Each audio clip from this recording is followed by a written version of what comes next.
क्या आपको बहुत ज़्यादा हेयर लॉस हो रहा है, सडनली बहुत ज़्यादा बाल निकल रहे हैं जब आप कोम करते हो, जब आप बाल धोते हो? क्या आपके पिलो पे बहुत ज़्यादा बाल गिरे हुए दिखते हैं या फिर फर्श पे गिरे रहते हैं? तो आपको स्ट्रेस बिल्कुल लेने की ज़रूरत नहीं है। ये वीडियो आपके लिए है। इसमें मैंने सब कुछ बताया है हेयर लॉस के बारे में। इस वीडियो में हम देखेंगे क्या रीजन होते हैं हेयर फॉल के, सेकेंडली साइंस क्या है, क्यों होता है ये हेयर फॉल, और कैसे आप आइडेंटिफाई कर सकते हो कि आपका हेयर फॉल क्यों हो रहा है। साथ ही साथ हम जानेंगे कैसे हम स्टॉप कर सकते हैं इस हेयर लॉस को, क्या डाइट में चेंजेस कर सकते हैं, कौन से सप्लीमेंट्स ले सकते हैं, लाइफस्टाइल मॉडिफिकेशन क्या कर सकते हैं, and last and not the least hair serums के बारे में जानेंगे, कौन से हेयर सीरम्स काम करते हैं हेयर फॉल के लिए, हेयर लॉस के लिए। सारे टाइम स्टैम्प्स मैंने डिस्क्रिप्शन बॉक्स में मेंशन किए हैं। हाय, मैं जोली स्किन क्लिनिक से डर्मेटोलॉजिस्ट डॉक्टर निरुपमा। मैं इस चैनल पे स्किन और हेयर से रिलेटेड वीडियोस बनाती हूँ। अगर आपको ऐसे वीडियोस अच्छे लगते हैं तो आप हमारे चैनल को सब्सक्राइब कर सकते हैं और इंस्टाग्राम पे भी मुझे फॉलो कर सकते हैं। अब जानते हैं क्या मेन रीजन होता है सडन हेयर लॉस का। बहुत सारे लोग एक्सपीरियंस करते हैं कि सडनली जैसे ही वो हाथ फेरते हैं अपने हेयर पे तो बहुत सारे हेयर आ जाते हैं, कोम में बहुत सारे हेयर दिखते हैं। तो मेन रीजन या मेन कॉज होता है टीलोजन एफ्लुवियम। आइए जानते हैं। अगर बॉडी पे कोई एक्यूट स्ट्रेस हो, शॉक या इंजरी होती है तो उसके 2 to 3 मंथ्स के बाद हेयर फॉल बहुत ज़्यादा बढ़ जाता है। इसे बोलते हैं टीलोजन एफ्लुवियम। मतलब अगर कोई एक्यूट इलनेस हो जाती है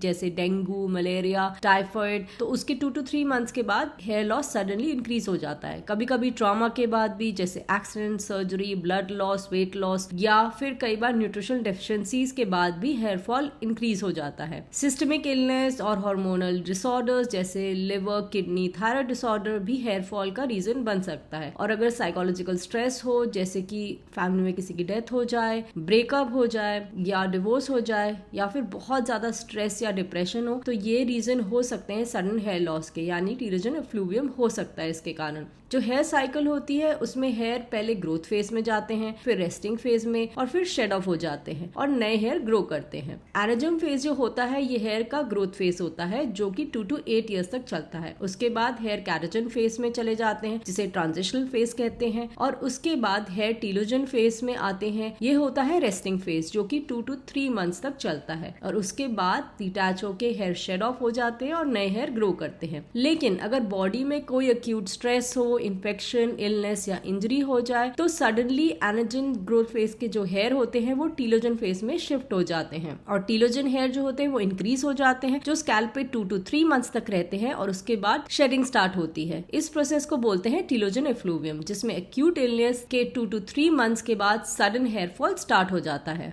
तो जैसे कि अभी आपने देखा टीलोजन एफ्लुवियम के बारे में एंड कि इसका रीजंस क्या है और ये कैसे होता है और क्यों होता है, तो अब कैसे पता चले कि आपको टीलोजन एफ्लुवियम हुआ है या कुछ और हुआ है। सबसे पहली चीज आपको अपनी हिस्ट्री देखनी है। अगर आपको 2 से 3 महीने पहले कोई इन्फेक्शन हुआ है, इंजरी हुई है, कोई इलनेस हुई है या बहुत ही स्ट्रेसफुल इवेंट हुआ है लाइफ में, तो ये काफी बड़ा क्लू है कि आपको टीलोजन एफ्लुवियम है। अगर आपको 2 से 3 महीने के बाद बहुत ज्यादा हेयर लॉस हो रहा है। दूसरी चीज, जो पैटर्न होता है लॉस का वो होता है डिफ्यूज, यानी कि ऐसे कोई पैच नहीं दिखेगा आपको। हर जगह से बाल जो है वो जाएंगे, हर जगह से बाल कम होंगे, ना ही किसी रीजन से जाएंगे। जैसे कि मान के चलिए अगर आपको मेल पैटर्न हेयर लॉस हुआ है तो आगे से बाल धीरे धीरे करके पीछे जाने लगते हैं। अगर आपको फीमेल पैटर्न हेयर लॉस हुआ है तो धीरे धीरे करके हेयर की पार्टिंग जो है वो वाइडन होने लग जाती है। बट टीलोजन एफ्लुवियम में हर जगह से बाल जाते हैं। बट कई बार ऐसा देखा गया है कि ये जो टेम्पोरल एरिया होता है यहाँ पे बाल थोड़े कम दिखाई देने लग जाते हैं। तीसरी चीज, जब हम as a dermatologist hair pull test करते हैं आपके स्कैल्प में तो आपके कुछ हेयर जो है वो इजीली निकल जाते हैं, जिससे पता चलता है कि एक्टिव शेडिंग हो रही है और टीलोजन एफ्लुवियम हो सकता है। तो अगर आपको बहुत ज्यादा हेयर दिख रहे हैं अपने पिलो पे, कोम पे, फर्श पे, तो हो सकता है आपको टीलोजन एफ्लुवियम हो। तो अब हम जानते हैं कैसे स्टॉप किया जाए ये हेयर लॉस। तो जब भी आप आते हो मेरे पास ऐसा सडन हेयर लॉस लेके, तो सबसे पहली चीज जो मैं आपको समझाती हूँ वो ये है कि ये हेयर लॉस टेम्पररी है और आपके सारे बाल वापस आ जाएंगे। जो ट्रीटमेंट में देती हूँ वो यूजुअली एम्ड होता है कि आपका जो हेयर का रीग्रोथ हो वो जल्दी हो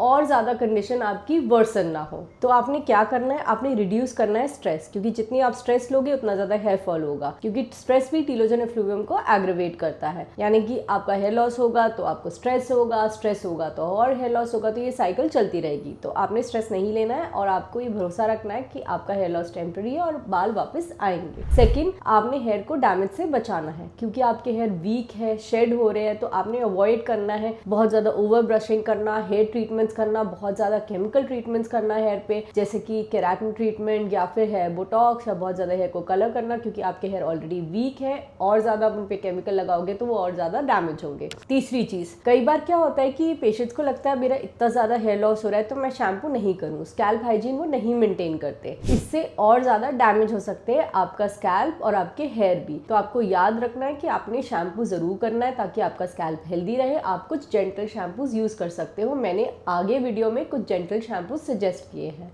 अब बात करते हैं डाइट और न्यूट्रिशन के बारे में। डाइट का बहुत मेजर रोल रहता है रिकवरी में, तो आपने देखना है कि आपकी डाइट जो हो वो प्रोटीन रिच हो, आप अच्छे से आयरन ले रहे हो, विटामिन B12 ले रहे हो, सेलेनियम, बायोटिन, ये सब भी होने चाहिए आपकी डाइट में, ओमेगा 3 होना चाहिए। बट कई बार हमने ये भी देखा है जब हम ब्लड टेस्ट कराते हैं कुछ पेशेंट्स का, तो कई बार उन्हें कमी आती है आयरन की या B12 या विटामिन D3 की, तो उस टाइम पे हम सप्लीमेंट करते हैं ये विटामिन ताकि उनका हेयर लॉस जो है वो कम हो, रिकवरी और ज़्यादा जल्दी हो।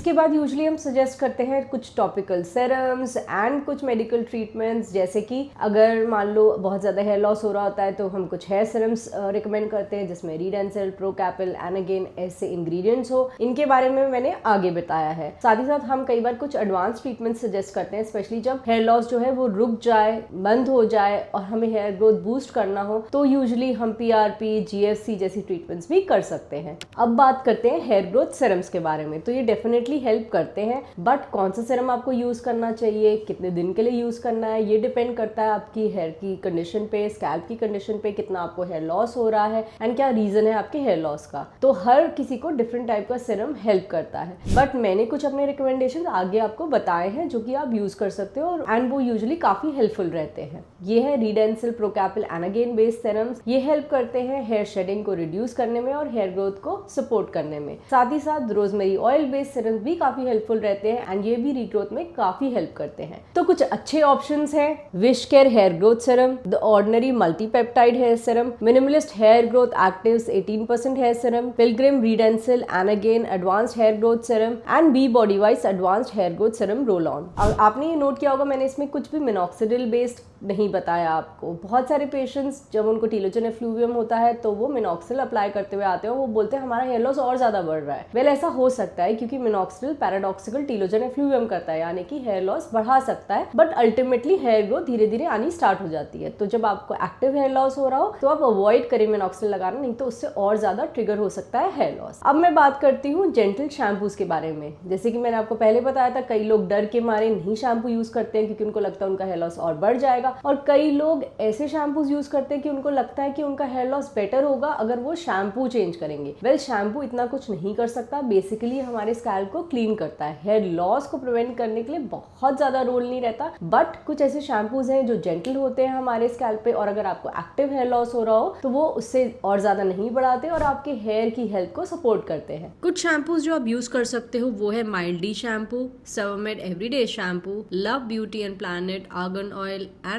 Lavender shampoo, Bioderma Node shampoo, naturally damage repair shampoo और लॉरियल हाइलुरोनिक मॉइस्चर शैम्पू।